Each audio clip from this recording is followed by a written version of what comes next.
Romanov qoyunlarının ana vətəni Rusiyadır.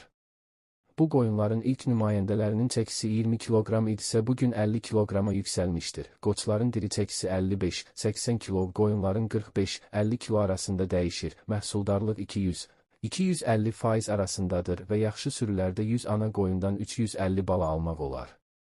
Qoyunlar il ərzində uzun müddət qızğınlıq göstərdiyindən bir ildə 2 quzu əldə etmək olar. Süd məhsuldarlığı kifayət qədər yüksəkdir və 100 günlük laktasiya dövründə 140-150 kiloya çatır. Bu cinsdən 200-250 kiloqram süd əldə etmək mümkündür.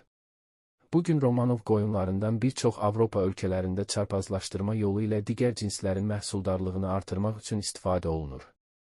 Körpələr doğulanda qara rəngdədirlər, lakin inkişaf etdikcə boz çalarlara çevrilirlər. Dişilərin buynuzları yoxdur.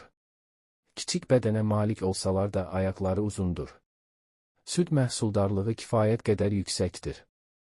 Həm soyuğa, həm də istiyə yüksək müqavimət göstərirlər. Onların uyğunlaşma bacarıqları kifayət qədər yaxşıdır.